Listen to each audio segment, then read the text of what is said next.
Yes, karon na.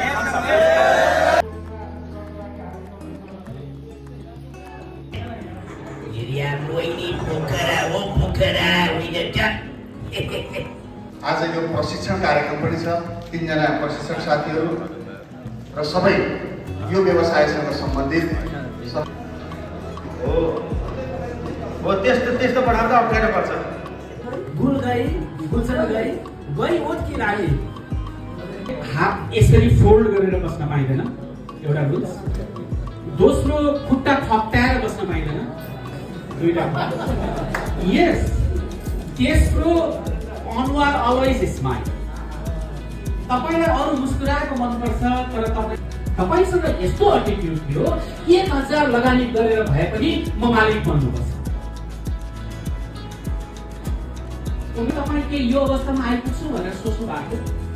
यति धेरै iPhone यो लेभलको यस्तो चलाउँछु नो। तपाईँको पोखरामा एउटा घर हुनेछ no. It was not your dream. मिठो छ।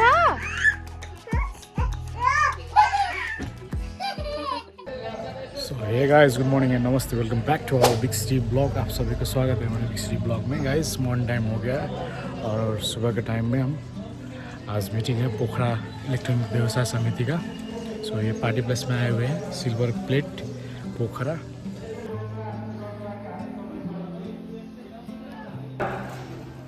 आजदेखि 2081 साल चैत्र महिनाको 16 गते हाम्रो पोखरा इलेक्ट्रोनिक्स तथा मोबाइल व्यवसाय सङ्घ कास्कीको वर्ष 2082 साललाई स्वागत गर्दै हामीहरूले शुभकामना आदान प्रदान एवं 2082 सालको यो भित्ति पात्रो विमोचन प्रशिक्षण कार्यक्रममा उपस्थित हुनुभएका सम्पूर्ण हाम्रा प्रमुख अतिथि पोखरा महानगरपालिकाका प्रमुख आदरणीय दाजु धनराज आचार्यज्यू, त्यस्तै गरी विशिष्ट अतिथि हाम्रो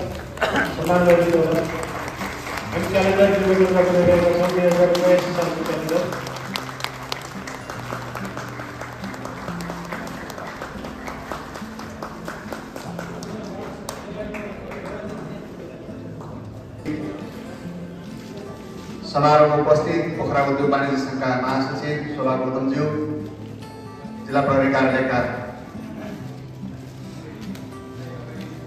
डीएसपी साहब, अरू आमन्त्रित सम्पूर्ण अतिथिज्यूहरू, आज यो प्रशिक्षण कार्यक्रम पनि छ। तीनजना प्रशिक्षक साथीहरू र सबै यो व्यवसायसँग सम्बन्धित सबैजना ताली बजाएर आदरणीय प्रमुख अतिथिज्यूलाई सम्मान गरिदिनु पनि हामी अनुरोध गर्छौँ।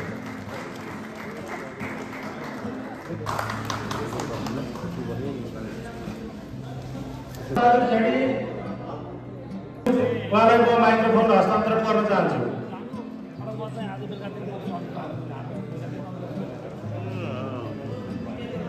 गर्ने ब्रान्डमा होइन मैले अगाडि पनि भने राजा समाज भन्नेदेखि हाम्रो एउटा ब्रान्ड सम्बन्ध छ। सेसनमा पनि जोडेको छु। त्यो रिलेटेड म दुईटा क्वेसन सोध्छु, त्यसपछि हजुरले एन्सर दिनुपर्छ है। संसारको सबभन्दा धनी मान्छे को हुनुहुन्छ? त्यो मध्येमा ठिक छ, यो त सबैले भन्नुहुन्छ। कार्यक्रम सञ्चालक थियो। यो चाहिँ मेरो पावरपोइन्ट चाहिँ अर्कै फन्डमा थियो, यहाँ चाहिँ अर्कै फन्ड रहेछ। अलिकति गडबडी देखियो कि यहाँ शाखामा कार्यरत छु। आजको यस अब सम्बोधन सकिन्छ अन्य भाषण अन्य कुराहरू भन्दा पनि म चाहिँ प्रशिक्षण तर्फैबाट अगाडि बढ्न चाहन्छु।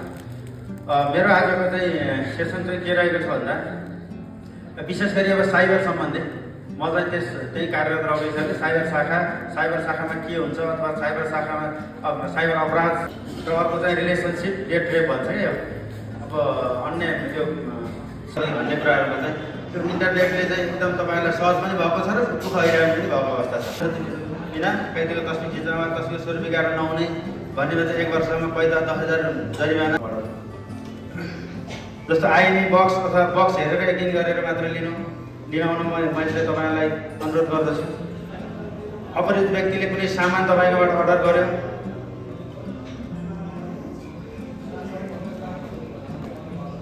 उसको त्यो मोबाइल व्यक्तिले हेँ ल्याइसकेपछि उसको पैसा त उसले फिर्ता दियो होइन मोबाइलवालाले, तर मोबाइल तपाईँलाई जस्तो भएर क्यासै दिनुभयो भने त त्यो पैसा कि तपाईँले फिर्ता गर्नु पऱ्यो। अब चाहिँ पुँजीले हालिसकेको खण्डमा मिलापत्र जस्तो ठगीको केसमा चाहिँ आर्थिक ठगीको मेरो मिलापत्र हुन्छ क्या, अन्य केस नजोडेको हकमा।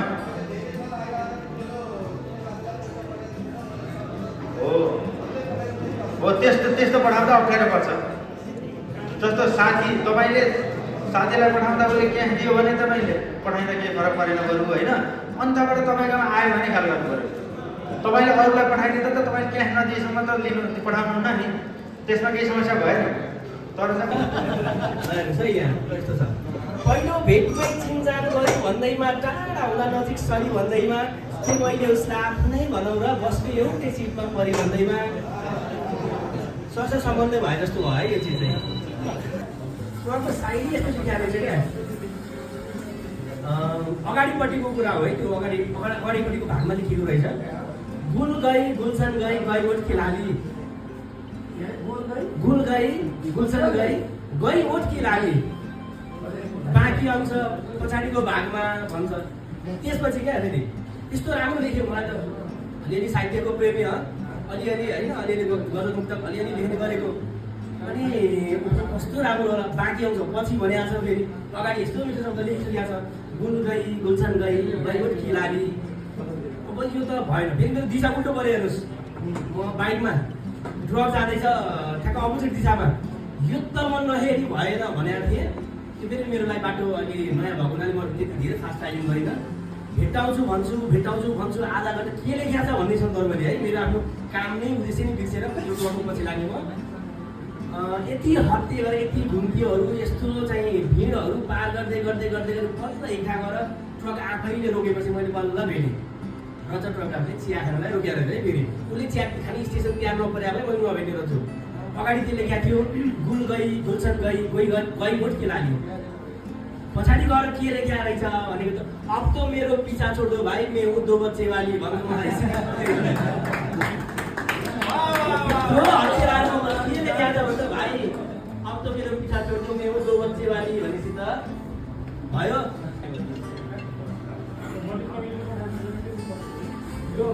व्यवसाय बढ्दै गए पनि भयो, व्यवसाय बढ्दै गए पनि भयो, व्यवसायिक पिरमर्का सहे पनि भयो।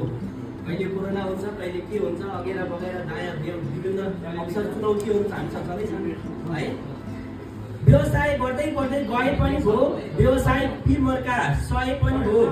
अघि सरले केलाको मकसद माग जुगर्बर भन्नुभयो, कम्तीमा विनोद चौधरीसम्म भए पनि भयो, कम्तीमा विनोद चौधरीसम्म भए पनि भयो होइन र।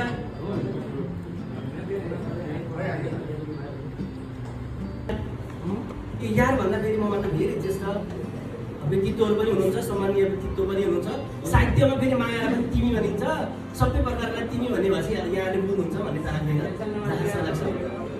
विगतका ती दिनहरू त्यसै रहे यार, तिरुप र सुन्दरता कता गए यार, आज पर्यो भने भोलि छुटिहाल्छ। आजकलका नानीहरू चाइनिज भयो यार, आजकलका नानीहरू चाइनिज भयो यार, किनकि हामी चाइनिज सामान बेचिरहेका छौँ क्या, उसकै अभावमा धड्कन अनि सास रोकियो, उसकै अभावमा खान लाग्दा घाँस रोकियो, उसकै अभावमा उसकै हातले अन्तिम संस्कार गर्ने धुको छ, मसान घाटमा लास रोकियो, उसकै अभावमा मसान घाटमा लास रोकियो, उसकै अभावमा। मोहिनी पोखरा हो पोखरा होइन त लामो समयपछि किचन गरेको नाचुको आउन थाल्यो त होइन त सम्भव छ है सम्भव। मोहिनी भन्ने होइन त एलन मस्क खाबाट नबन्नु। अच्छा धन्यवाद। पछि कसरी हामी प्रस्तुत हुँदै जाने समाज घर परिवारदेखि हरेक ठाउँमा हाम्रो उपस्थिति कसरी जनाउने लगायतका विषयहरूमा समेटेर उहाँले विशेष गरेर हामी व्यवसायसित सम्बन्धित कुराहरूलाई उहाँले हामीलाई फोकस गरेर ज्ञान दिनुहुनेछ। त्यसमा हामीहरू एकै सोध्छ, यस म गर्छु। गल्ती भएर के फरक पर्यो, किनभने दुनियाँमा सब मान्छेले गल्ती गरेरै सिकेका। हात यसरी फोल्ड गरेर बस्न पाइँदैन, एउटा रुल्स। दोस्रो खुट्टा थप्ट्याएर बस्न पाइँदैन, दुईटा। यस। तेस्रो अनुहार अलवेज स्माइल। तपाईलाई अरू मुस्कुराएको मनपर्छ तर तपाईँ अरूसँग मुस्कुराइदिनु भएन भने नि उसलाई पनि तपाईँ के गर्दैन, यो बिजनेसम्यानहरू तपाईँहरूको यो मोबाइलको व्यवसायहरूमध्ये अलिकति उयो पुगेको उहाँ होला, तर सबैभन्दा एनर्जेटिक तपाईँसँग यस्तो एटिट्युड थियो 1000 लगानी गरेर भए पनि म मालिक बन्नुपर्छ। हामीले आम नेपालीहरूलाई यति कुरा सिकाइदिए पुग्छ। हामीले आम नेपालीहरू हाम्रा सन्तानलाई यति एउटा कुरा सिकाइदिएको छ, तिमीले आफूले मालिक हुने एटिट्युड राख, नोकर बन्ने एटिट्युड नराख। त्यसका लागि तिमी 1000 लगानी गरेर भए पनि तिमी आफू मालिक भन्न सक्छौ। र दुनियाँमा थुप्रै त्यस्ता उदाहरण छन्। त्यो मध्येको एउटा यही चन्द्र केसी पनि हो। 19 वर्षको उमेरमा व्यवसाय सुरु गरे। कोही मान्छे तपाईको पसलमा मोबाइल किन्न आएर तपाईले बेच्ने कि नबेच्ने तपाईले यसमा तपाईको यसमा पावर छ, तपाई बेच्न सक्नुहुन्छ छैन, सक्नुहुन्न। त्यसैले सबैभन्दा ठुलो चीज भनेको तपाईले बोल्ने कुरा। बोल्ने कुरा सबै मान्छेहरूले नील आर्मस्ट्रङले म चन्द्रमा पुग्छु भनेर बोल्दै पुगे। सिधै तपाईँ के यो अवस्थामा आइपुग्छु भनेर सोच्नु भएको? यति धेरै आइफोन यो लेभलको यस्तो चलाउँछु नो।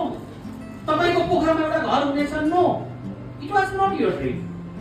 होइन, तपाईको आफ्नो बच्चालाई यहाँको कुनै एउटा राम्रो प्राइभेट अथवा गभर्नमेन्ट यस्तो स्कुलमा पढाउँछु के तपाईसँग हिजो त्यस्तो सपना थियो? थिएन। तर तपाईले अहिले त्यो गरिरहनु भएको छ। त्यस बोलेको भन्दा धेरै गर्छ। मान्छेले जे सोच्छ नि सोचेको भन्दा अझ धेरै गर्छ।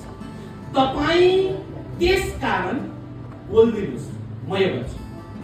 तपाईँ आफूले यस्तो गर्छु भनेर तपाईँ आफू बोल्दिनुहोस् अथवा तपाईँको माइन्डले सोचोस्। तपाईँ आफै उदाहरण हुनुहुन्छ कि तपाईँले जति सोच्नु भएको छ, तपाईँ आफू जति बोल्नु भएको छ, त्यो भन्दा बढी तपाईँले गरिरहनु भएको छ। लाइफ स्किलभित्र लिडरसिपको कुरामा गाइड गरिरहन्छु साथीहरूलाई। र मैले मेन्टरिङ गरेको प्रोडक्ट लक हुन्छ। तपाईँले 1000 कोसिस गरे एउटा 1 लाख पर्ने आइफोन 20,000 मा लैजान भने पनि तपाईँले उसलाई कन्भिन्स गर्न सक्नुहुन्न। लक अलवेज तपाईँले अर्को मान्छेलाई डिलिङ गर्नु पर्यो भने के गर्नुहोस्, तपाईँको आफ्नो त्यसपछि तपाईँको आफ्नो यो हेड चाहिँ यो साइडमा राइट साइडमा तपाईँले बेन्ड गरेर गर्नुहोस्। यो एंगलबाट तपाईँ यो एंगलबाट तपाईँ यदि डिल गर्नुभयो भने तपाईँ फेरि के गर्छ, इजिली तपाईँले उसलाई चाहिँ कन्भिन्स मोटिभेट गर्न सक्छ। उसको टाउको लक हुन्छ, तपाईँको के हुन्छ, ओपन। त्यसकारण तपाईँले उमाथि के गर्न सक्नुहुन्छ, emotionally you can control over. हैन, त्यो मान्छेसँग तपाईँले के गर्नुहुन्छ, कन्ट्रोल। जहाँसुकै बिजनेस, पोलिटिकल अरू डिलिङहरू अघिल्लो पटक आफ्नो दैनिकी रक्सी खाएर त्यही भुइँमै लडेको थियो। त्यही पनि चाहिँ मोबाइल पसलमा सिक्यो क्या खतम। तपाईँबाट सामान किन किन्दैन, किन किन्दैन? बेको काम गर्नुहुन्छ तपाईँ, लस्ट यसलाई किन्नुहुन्छ तपाईँ आफ्नो जान यस्तो घुर्ने हिसाबले छ। तपाईँले आफ्नो सामानको बारेमा पुरा नलेज हुनुपर्छ। म्याम नयाँ चिज यो पनि आइरहेको छ नि, म्याम यो हेडफोन तपाईँ त्यहाँ भएको सामान हो, सामानको कारणले तपाईँलाई गाली गरे होइन, तपाईँको आफ्नो यदि हराएको छ भने तपाईँले फुर्सद पाउँदा बित्तिकै तपाईँले कस्टमर पुरानो र मोटिभेसनल ट्रेनिङहरू यस्तै ट्रेनिङहरू तपाईँ अर्गनाइज गर्नु सिक्नुहोस्।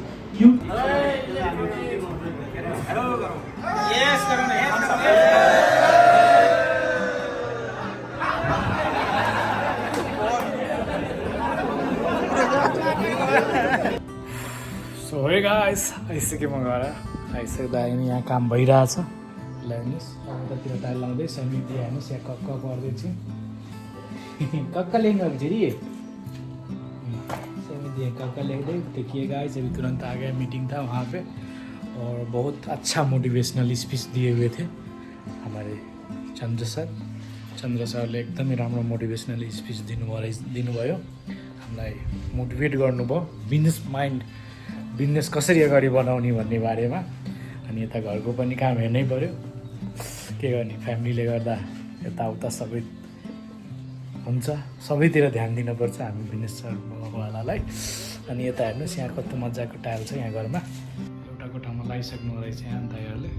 कति मजाको देखेछ। ल बनाना खुवाइदेऊ ल बहिनीलाई। फेरि बन्द भयो?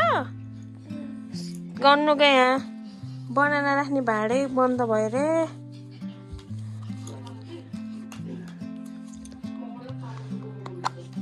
ल बाबु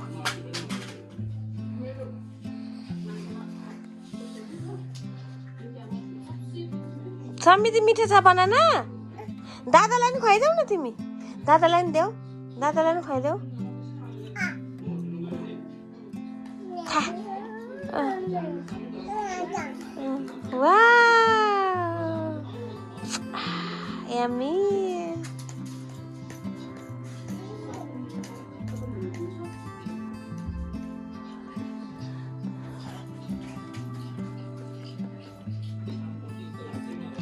केक खुवाइदिनु भएको है गर्नु दादाले बहिनीलाई है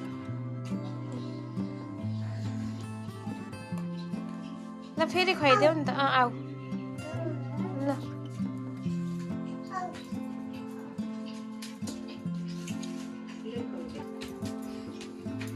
के भयो फेरि मोमो हो त्यो के हो गर्नु यो मोमो बहिनीलाई खुवाइदेऊ ल मोमो बहिनीलाई खुवाइदेऊ ल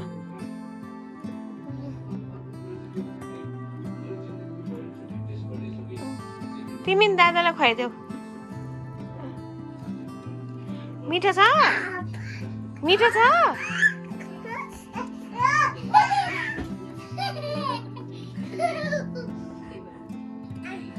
फेरि खाइदेऊ रे गर्नु खाइदेऊ रे फेरि वाउ अब फेरि नाच्देऊ ल फेरि नाच्देऊ गर्नु नाच्देऊ न ल गर्नु दादा र समृद्धि नाच्ने ल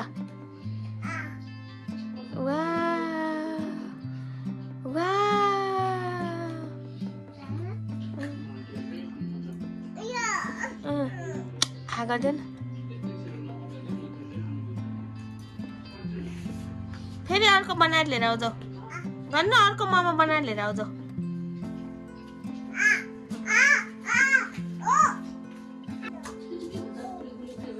के लिएर आयो अब बनाना लिएर आयो बनाना लिएर आउनु हजुर दादाले त ल पहाडे बनाएर ल्याउँछ अरे के